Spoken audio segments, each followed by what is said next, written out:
एक माई का प्रश्न आया है अभी, उनका वो, महाराज जी,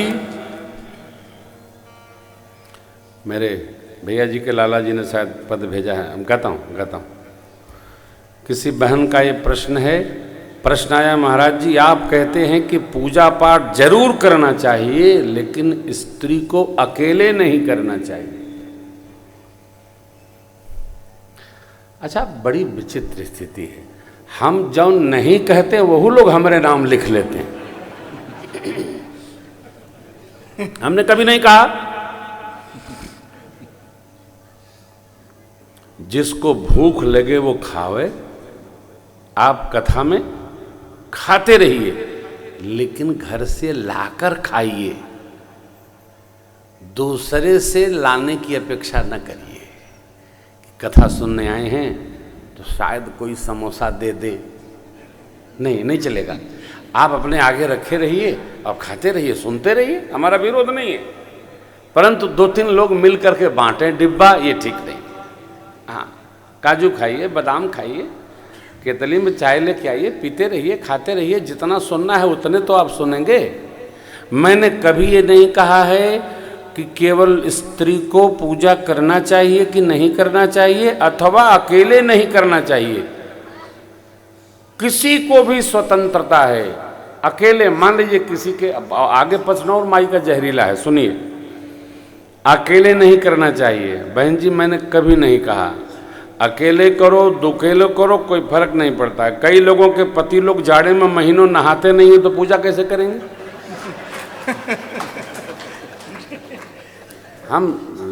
हमने देखा है ऐसे लोगों को,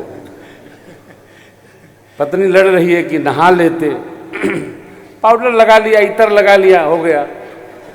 अरे कमाल है, इतना डर जाड़े से। हम केदार में गए थे तो केदार में तो इतना ठंडा पानी है कि आप हाथ में लगा लीजिए केदारनाथ में तो लगता हाथ ही चला गया, पता नहीं चलता है। वहां भी स्नान किया गया। क्यों? बाबा के दरबार में। बिना स्नान के दर्शन कैसे करेंगे? देखिए मां ने पूछा, महाराज जी लेकिन क्या कहूं, मेरे पति पियक्कड़ हैं और पियक्कड़ के साथ साथ जितने भी संसार में गुण होते हैं सब इनमें है।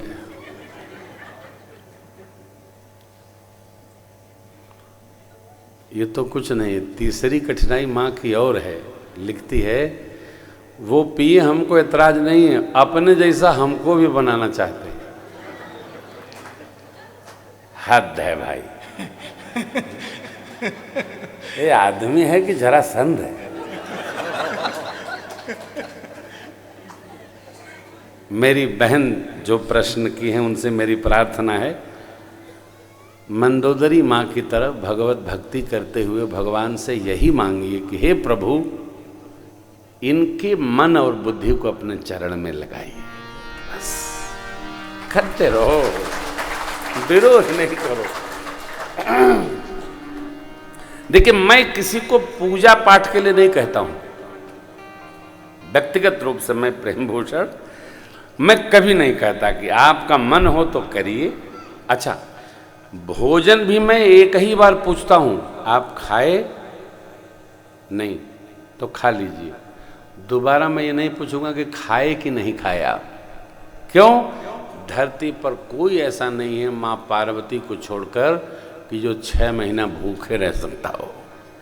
सुबह नहीं खाओगे, शाम को खाओगे, शाम को नहीं खाओगे, सवेरे खाओगे, दिन को नहीं खाओगे, 2 बजे रात को चुरा के पराठा खाओगे।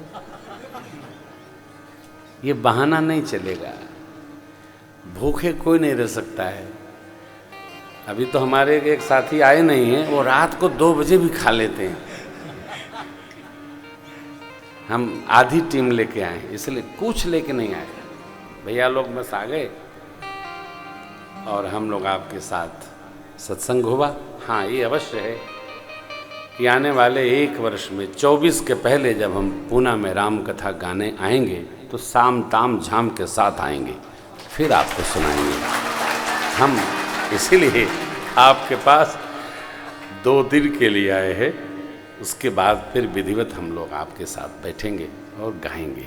तो मैं निवेदन कर रहा था, किसी को पूजा के लिए कहिए मत, लेकिन 18 साल के पहले बच्चों को जरूर कहते रहिए पूजा करो, नहाओ, क्योंकि 12 वर्ष में जीव का स्वभाव भजन का बन जाता है। छोड़िए किसी को नहीं, गलत देखिए छोड़िए नहीं।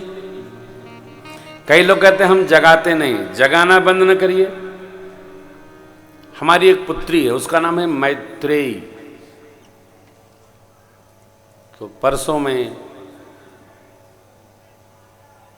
आश्रम पर था हरिद्वार, तो स्वभाव है हमारा, हम 5-6 बजे के अंदर जग जाते हैं। आई बोली पापा गुड मॉर्निंग, आप जग गए, आप बहुत सताते हैं पापा, मैं 2 बजे पढ़ के सोई और आप जगा दिए हमको। मैंने कहा नहीं बेटी, मैं जगाया नहीं, आप जगी हो, मैं तो जग करके अपना काम धाम कर रहा था, लेकिन आप जग जाते हैं तो हमको नींद नहीं आती है। आप देखिए 18 से ऊपर की है वो, मैंने कभी बच्चों को जगाया नहीं। अब हमारे घर की दिनचर्या ऐसी है तो हम क्या करें। ये साथियों को हम 5 बजे जगा देते थे और जग करके हम लोग जय जय सुरनायक जन सुखदायक प्रणत पाल भगवन, ये पाठ करते थे, भगवान को याद करते थे। तो अब वो अभ्यास हो गया। सांझ का बिटिया बोली बाबा लेकिन मॉर्निंग में जग जाओ ना तो तबीयत दिन भर आनंद में रहती है। बच्चों को जगाने से चूकिए नहीं।